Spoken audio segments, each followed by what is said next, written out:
മനസ്സിന്റെ ലക്ഷ്യം സ്വർഗമാണെങ്കിൽ ജീവിതത്തിൽ അനുഭവിക്കുന്ന ഒരു ദാരിദ്ര്യം, ഒരു പരീക്ഷണം, ഒരു സങ്കടം നമ്മളെ സങ്കടപ്പെടുത്തൂല. കാരണം അള്ളാഹുവിന്റെ പ്രവാചകന്റെ പ്രിയപ്പെട്ട ജീവിതം നമുക്കതിന് സാക്ഷിയാ. 25 വയസ്സുള്ള അള്ളാഹുവിന്റെ ഹബീബ് 40 വയസ്സുള്ള ഖദീജ ബീവിയെ കെട്ടുമ്പോ ഇന്നത്തെ പോലെ ചിലർ ചോദിച്ചിരുന്ന ചോദ്യം, മുഹമ്മദേ പ്രായം ചിരി കൂടുതലാ. ഇന്നും നമ്മൾ പറയാറില്ലേ, കല്യാണ പന്തലിൽ വെച്ച് പെണ്ണിനെ ചെറുക്കനേക്കാൾ പ്രായം തോന്നിപ്പിക്കുമ്പോ പല ആളുകളും പറയാറുണ്ട്, ഇത് അധിക കാലം മുൻപോട്ട് പോകൂല, പെണ്ണിന് നല്ല പ്രായം തോന്നിപ്പിക്കുന്നുണ്ട്. എന്നാൽ നേരെ തിരിച്ചും നമുക്ക് ചിന്തിക്കാം. പക്ഷേ പ്രവാചകന്റെയും ഖദീജ ബീവിയുടെയും ജീവിതത്തിൽ ഒരു കല്ലുകടി ഉണ്ടായിട്ടില്ല. മാത്രമല്ല ഖദീജ ബീവി ധനാഢ്യ, പേരുകെട്ട പണക്കാരിയ, ആദ്യം 2 തവണ വിവാഹമോചിതയാ, ആ കൂട്ടത്തിൽ മക്കളുള്ളവളാ. എന്നിട്ടും അള്ളാഹുവിന്റെ പ്രവാചകൻ ഖദീജ ബീവിയോടൊപ്പം മനോഹരമായി ജീവിച്ചു. ലോകത്തിന്റെ പ്രവാചകന് 40-ാമത്തെ വയസ്സിൽ പടച്ചുറപ്പിന്റെ നുബുവത്തിറങ്ങുമ്പോ ഹിറാ ഗുഹയിൽ ഏകാന്തവാസം ഇഷ്ടപ്പെട്ടിരുന്ന പ്രവാചകനെ ഒരു തർക്കുത്തരം പറയാതെ ഖദീജ ബീവി സഹായിച്ചു, ഭക്ഷണം എത്തിച്ചു കൊടുത്തു, പ്രിയപ്പെട്ടവനെ നെഞ്ചോട് ചേർത്തു പിടിച്ചു. പേടിച്ച രണ്ടോടി വന്നപ്പം പിടിച്ചു മടിയിൽ കിടത്തി അള്ളാഹുവിന്റെ റസൂലിനെ ആശ്വസിപ്പിച്ചു. തന്റെ 25 കൊല്ലത്തെ ദാമ്പത്യ ജീവിതത്തിനിടയിൽ ഒരു കല്ലുകടി പോലും ആ പ്രവാചകന്റെയും ഖദീജ ബീവിന്റെയും ജീവിതത്തിൽ ഉണ്ടായില്ല. എന്തുകൊണ്ടാണെന്നറിയോ?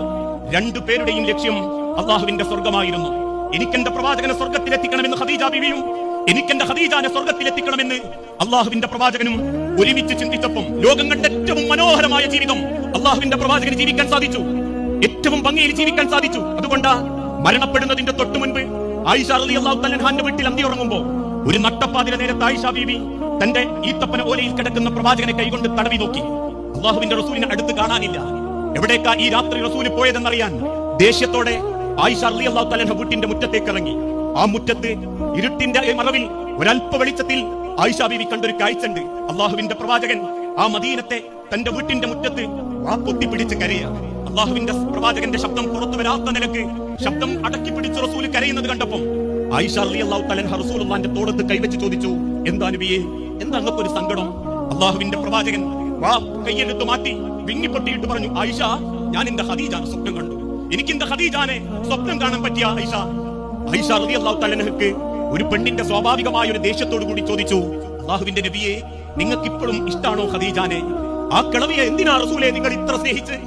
അള്ളാഹുവിന്റെ പ്രവാചകൻ തന്റെ വേദനക്കിടയിലും ആയിഷ ബീവിന്റെ മുഖത്ത് നോക്കി പറഞ്ഞു, ആയിഷ, നിനക്ക് എന്റെ ഖദീജയെ അറിയാഞ്ഞിട്ടാ? മക്കക്കാര് കരിങ്കല്ല് കൊണ്ട് എറിഞ്ഞോടിച്ചപ്പം ഞാൻ തോറ്റുപോയിട്ടില്ല ആയിഷ. മക്കക്കാർ അബൂ ത്വാലിബിന്റെ തായ്വരയിൽ പട്ടിണി കിട്ടപ്പം ഞാൻ പതറിയിട്ടില്ല ആയിഷ. പട്ടിണിയോടെ സങ്കടങ്ങളുമായി ജീവിക്കുമ്പം ഏകാന്തവാസത്തിന്റെ ഹിറാ ഗുഹയിൽ പോലും എന്നെ ചേർത്ത് പിടിച്ച് എനിക്ക് ധൈര്യം തന്നൊരു പേരുണ്ടെങ്കിൽ അതെന്റെ ഖദീജയാണ് ആയിഷ എന്ന് ലോകത്തിന്റെ ഹബീബായ നബി തങ്ങൾ പറയുന്നുണ്ടെങ്കിൽ, പ്രിയപ്പെട്ട ഓരോ ഇണകളോടും ഭാര്യാഭർത്താക്കന്മാരോടും പറയാനുള്ളത്, 2 പേരുടെയും ലക്ഷ്യം റബ്ബിന്റെ സ്വർഗമാണെങ്കിൽ ജീവിതം മനോഹര, പട്ടിണി കിടന്നാലും മനോഹര, പരീക്ഷണങ്ങളാണെങ്കിലും മനോഹര. അതുകൊണ്ടല്ലേ പ്രവാചകന്റെ പ്രിയപ്പെട്ട കരളിന്റെ കഷണം ഫാത്തിമ ബീവി മരണപ്പെട്ടപ്പം ഫാത്തിമ ബീവിയുടെ മയ്യത്ത് 6 അടി മണ്ണിലേക്ക് ഇറക്കി വെച്ച് അലി ഇബ്നു അബീ ത്വാലിബ് തിരിഞ്ഞൊരു നടത്തം നടക്കുന്നുണ്ട്. അലി ഇബ്നു അബീ ത്വാലിബിന്റെ നടത്തം കണ്ട സഹാബത്ത് പിന്നാലെ കൂടി. വെറുപ്പോ ദേഷ്യമോ എന്നറിയാതെ അലി റളിയല്ലാഹു അൻഹു ഫാത്തിമ ബീവിന്റെ മറമാടലും കഴിഞ്ഞ് മദീനത്തെ പള്ളിയിലിരുന്ന് കരയാൻ തുടങ്ങി. ആകാശത്തേക്ക് കൈകളുയർത്തി അലി ഇബ്നു അബീ ത്വാലിബ് പരാതി പോലെ പറഞ്ഞൊരു വാക്കുണ്ട്, റബ്ബേ, ഫാത്തിമ പോയതിലല്ല എന്റെ ദുഃഖം, ഫാത്തിമയില്ലാതെ ഈ ലോകത്ത് ജീവിക്കുന്ന വേദന അതൊരു വല്ലാത്ത വേദനയാണ് റബ്ബേ. ഫാത്തിമ, നീ ഇല്ലാത്ത ദുനിയാവ് എത്രമാത്രം വേദനയാണ് ഫാത്തിമ എന്ന് മരണാനന്തരം അലി ഇബ്നു അബീ ത്വാലിബ് കരയുന്നുണ്ടെങ്കിൽ അവർക്ക് പണമില്ല, അവർക്ക് സൗകര്യങ്ങളില്ല, വയറു നിറച്ചൊരു ഭക്ഷണം കിട്ടിയിട്ടില്ല, ഒരു റൊട്ടിക്കഷണം കൊണ്ട് രാവും പകലും അവര് നേരം വെളുപ്പിച്ചിട്ടുണ്ടെങ്കിൽ, സഹോദരങ്ങളെ, കുടുംബത്തിന്റെ ഭംഗി പരസ്പരം ഒരേ ലക്ഷ്യത്തിലേക്ക് സ്വർഗം ആഗ്രഹിച്ച് ജീവിക്കുക എന്നുള്ളതാ. ആ ലക്ഷ്യമുണ്ടെങ്കിൽ ഒന്നും നമ്മളെ തളർത്തുകയോ പ്രയാസപ്പെടുത്തുകയോ ചെയ്യുന്നില്ല. അതിനെന്തു വേണം? നല്ലൊരു മനസ്സുള്ള ഭർത്താവാകണം, നല്ല മനസ്സുള്ള ഒരു ഭാര്യയാവണം. ഇന്ന് പലർക്കും നഷ്ടപ്പെട്ടുകൊണ്ടിരിക്കുന്നതും ആ സ്വഭാവമാ. ആളുകൾക്ക് നല്ല വ്യക്തിയാ, നാട്ടിൽ പോരാ, നാട്ടുകാരുടെ സർട്ടിഫിക്കറ്റ് കൊണ്ട് ഖബറൊരിക്കലും പടച്ചറപ്പ് വെളുപ്പിച്ച് നൽകില്ല. നന്മണ്ട പള്ളിയിൽ എന്റെ സ്വഭാവത്തിന്റെ സർട്ടിഫിക്കറ്റ് കൊണ്ട് 10,000 മയ്യത്ത് നിസ്കരിക്കാൻ വന്നാലോ, ഇടപെട്ട വലിയ പള്ളിയിലോ, പത്തപ്പെരിയം വലിയ പള്ളിയിലോ, നാടൊട്ടുക്കും മയ്യത്ത് നിസ്കരിക്കാൻ പരക്കം പാഞ്ഞ് ജനങ്ങൾ വന്നാലും എന്റെ വില അള്ളാഹു നിശ്ചയിക്കുന്നത് എന്റെ പെണ്ണിനോട് ചോദിച്ചിട്ടാണെങ്കിൽ, ഒരു മനുഷ്യന് ഈ ലോകത്ത് നേടാനുള്ള ഏറ്റവും വലിയ സമ്പാദ്യം നല്ല സ്വഭാവത്തിന്റെ ഉടമയാവുക എന്നുള്ളതാ. നാട്ടുകാർക്കിടയിൽ നല്ലവനായാൽ പോരാ, കെട്ടിയ പെണ്ണിന്റെ മുൻപിൽ നല്ലവനാകാൻ പറ്റണം. എന്റെ വില തീരുമാനിക്കേണ്ടത് എന്റെ ഭാര്യയാണെന്ന തിരിച്ചറിവോടെ ജീവിക്കാൻ സാധിക്കണം. മനസ്സിന്റെ ലക്ഷ്യം സ്വർഗമാണെങ്കിൽ ജീവിതത്തിൽ അനുഭവിക്കുന്ന ഒരു ദാരിദ്ര്യം, ഒരു പരീക്ഷണം, ഒരു സങ്കടം നമ്മളെ സങ്കടപ്പെടുത്തൂല. കാരണം അള്ളാഹുവിന്റെ പ്രവാചകന്റെ പ്രിയപ്പെട്ട ജീവിതം നമുക്കതിന് സാക്ഷിയാ. 25 വയസ്സുള്ള അള്ളാഹുവിന്റെ ഹബീബ് 40 വയസ്സുള്ള ഖദീജ ബീവിയെ കെട്ടുമ്പോ ഇന്നത്തെ പോലെ ചിലർ ചോദിച്ചിരുന്ന ചോദ്യം, മുഹമ്മദേ, പ്രായം ചിരി കൂടുതലാ. ഇന്നും നമ്മൾ പറയാറില്ലേ, കല്യാണ പന്തലിൽ വെച്ച് പെണ്ണിനെ ചെറുക്കനേക്കാൾ പ്രായം തോന്നിപ്പിക്കുമ്പോ പല ആളുകളും പറയാറുണ്ട്, ഇത് അധിക കാലം മുൻപോട്ട് പോകൂല, പെണ്ണിന് നല്ല പ്രായം തോന്നിപ്പിക്കുന്നുണ്ട്. എന്നാൽ നേരെ തിരിച്ചും നമുക്ക് ചിന്തിക്കാം. പക്ഷേ പ്രവാചകന്റെയും ഖദീജ ബീവിയുടെയും ജീവിതത്തിൽ ഒരു കല്ലുകടി ഉണ്ടായിട്ടില്ല. മാത്രമല്ല, ഖദീജ ബീവി ധനാഢ്യ, പേരുകെട്ട പണക്കാരിയ, ആദ്യം 2 തവണ വിവാഹമോചിതയ, ആ കൂട്ടത്തിൽ മക്കളുള്ളവള. എന്നിട്ടും അള്ളാഹുവിന്റെ പ്രവാചകൻ ഖദീജ ബീവിയോടൊപ്പം മനോഹരമായി ജീവിച്ചു. ലോകത്തിന്റെ പ്രവാചകന് 40-ാമത്തെ വയസ്സിൽ പടച്ചുറപ്പിന്റെ നുബുവത്തിറങ്ങുമ്പോ ഹിറാ ഗുഹയിൽ ഏകാന്തവാസം ഇഷ്ടപ്പെട്ടിരുന്ന പ്രവാചകനെ ഒരു തർക്കുത്തരം പറയാതെ ഖദീജ ബീവി സഹായിച്ചു, ഭക്ഷണം എത്തിച്ചു കൊടുത്തു, പ്രിയപ്പെട്ടവനെ നെഞ്ചോട് ചേർത്ത് പിടിച്ചു. പേടിച്ച 2 ഓടി വന്നപ്പം പിടിച്ചു മടിയിൽ കിടത്തി അള്ളാഹുവിന്റെ റസൂലിനെ ആശ്വസിപ്പിച്ചു. തന്റെ 25 കൊല്ലത്തെ ദാമ്പത്യ ജീവിതത്തിനിടയിൽ ഒരു കല്ലുകടി പോലും ആ പ്രവാചകന്റെയും ഖദീജ ബീവിന്റെയും ജീവിതത്തിൽ ഉണ്ടായില്ല. എന്തുകൊണ്ടാണെന്നറിയോ? 2 പേരുടെയും ലക്ഷ്യം അള്ളാഹുവിന്റെ സ്വർഗമായിരുന്നു.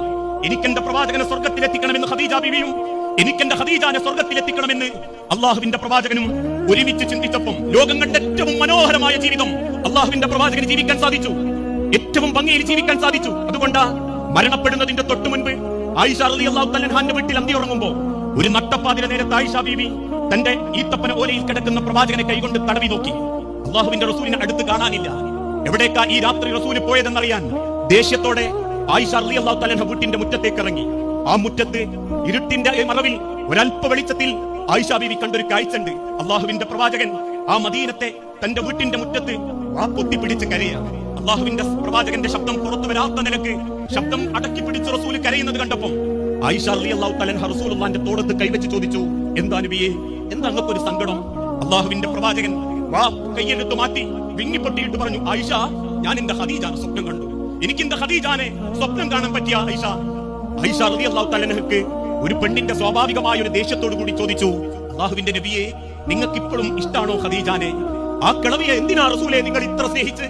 അള്ളാഹുവിന്റെ പ്രവാചകൻ തന്റെ വേദനക്കിടയിലും ആയിഷ ബീവിന്റെ മുഖത്ത് നോക്കി പറഞ്ഞു, ആയിഷ, നിനക്ക് എന്റെ ഖദീജയെ അറിയാഞ്ഞിട്ടാ?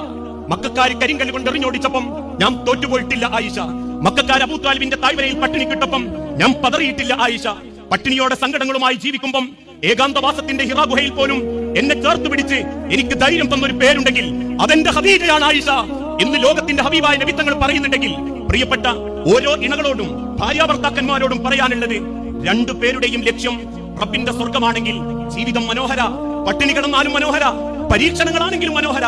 അതുകൊണ്ടല്ലേ പ്രവാചകന്റെ പ്രിയപ്പെട്ട കരളിന്റെ കഷണം ഫാത്തിമ ബീവി മരണപ്പെട്ടപ്പം ഫാത്തിമ ബീവിയുടെ മയ്യത്ത് 6 അടി മണ്ണിലേക്ക് ഇറക്കി വെച്ച് അലി ഇബ്നു അബീ ത്വാലിബ് തിരിഞ്ഞൊരു നടത്തം നടക്കുന്നുണ്ട്. അലി ഇബ്നു അബീ ത്വാലിബിന്റെ നടത്തം കണ്ട സഹാബത്ത് പിന്നാലെ കൂടി. വെറുപ്പോ ദേഷ്യമോ എന്നറിയാതെ അലി റളിയല്ലാഹു അൻഹു ഫാത്തിമ ബീവിന്റെ മറമാടലും കഴിഞ്ഞ് മദീനത്തെ പള്ളിയിലിരുന്ന് കരയാൻ തുടങ്ങി. ആകാശത്തേക്ക് കൈകളുയർത്തി അലി ഇബ്നു അബീ ത്വാലിബ് പരാതി പോലെ പറഞ്ഞൊരു വാക്കുണ്ട്, റബ്ബേ, ഫാത്തിമ പോയതിലല്ല എന്റെ ദുഃഖം, ഫാത്തിമയില്ലാതെ ഈ ലോകത്ത് ജീവിക്കുന്ന വേദന അതൊരു വല്ലാത്ത വേദനയാണ് റബ്ബേ. ഫാത്തിമ, നീ ഇല്ലാത്ത ദുനിയാവ് എത്രമാത്രം വേദനയാണ് ഫാത്തിമ എന്ന് മരണാനന്തരം അലി ഇബ്നു അബീ ത്വാലിബ് കരയുന്നുണ്ടെങ്കിൽ അവർക്ക് പണമില്ല, അവർക്ക് സൗകര്യങ്ങളില്ല, വയറു നിറച്ചൊരു ഭക്ഷണം കിട്ടിയിട്ടില്ല, ഒരു റൊട്ടിക്കഷണം കൊണ്ട് രാവും പകലും അവർ നേരം വെളുപ്പിച്ചിട്ടുണ്ടെങ്കിൽ, സഹോദരങ്ങളെ, കുടുംബത്തിന്റെ ഭംഗി പരസ്പരം ഒരേ ലക്ഷ്യത്തിലേക്ക് സ്വർഗം ആഗ്രഹിച്ച് ജീവിക്കുക എന്നുള്ളതാ. ആ ലക്ഷ്യമുണ്ടെങ്കിൽ ഒന്നും നമ്മളെ തളർത്തുകയോ പ്രയാസപ്പെടുത്തുകയോ ചെയ്യുന്നില്ല. അതിനെന്ത് വേണം? നല്ലൊരു മനസ്സുള്ള ഭർത്താവാകണം, നല്ല മനസ്സുള്ള ഒരു ഭാര്യയാവണം. ഇന്ന് പലർക്കും നഷ്ടപ്പെട്ടുകൊണ്ടിരിക്കുന്നതും ആ സ്വഭാവമാ. ആളുകൾക്ക് നല്ല വ്യക്തിയാ, നാട്ടിൽ പോരാ, നാട്ടുകാരുടെ സർട്ടിഫിക്കറ്റ് കൊണ്ട് ഖബറൊരിക്കലും പടച്ചറപ്പ് വെളുപ്പിച്ച് നൽകില്ല. നന്മണ്ട പള്ളിയിൽ എന്റെ സ്വഭാവത്തിന്റെ സർട്ടിഫിക്കറ്റ് കൊണ്ട് 10,000 മയ്യത്ത് നിസ്കരിക്കാൻ വന്നാലോ, ഇടവണ്ണ വലിയ പള്ളിയിലോ പത്തപ്പെരിയം വലിയ പള്ളിയിലോ നാടൊട്ടുക്കും മയ്യത്ത് നിസ്കരിക്കാൻ പരക്കം പാഞ്ഞ് ജനങ്ങൾ വന്നാലും എന്റെ വില അള്ളാഹു നിശ്ചയിക്കുന്നത് എന്റെ പെണ്ണിനോട് ചോദിച്ചിട്ടാണെങ്കിൽ, ഒരു മനുഷ്യന് ഈ ലോകത്ത് നേടാനുള്ള ഏറ്റവും വലിയ സമ്പാദ്യം നല്ല സ്വഭാവത്തിന്റെ ഉടമയാവുക എന്നുള്ളതാ. നാട്ടുകാർക്കിടയിൽ നല്ലവനായാൽ പോരാ, കെട്ടിയ പെണ്ണിന്റെ മുൻപിൽ നല്ലവനാകാൻ പറ്റണം. എന്റെ വില തീരുമാനിക്കേണ്ടത് എന്റെ ഭാര്യയാണെന്ന തിരിച്ചറിവോടെ ജീവിക്കാൻ സാധിക്കണം.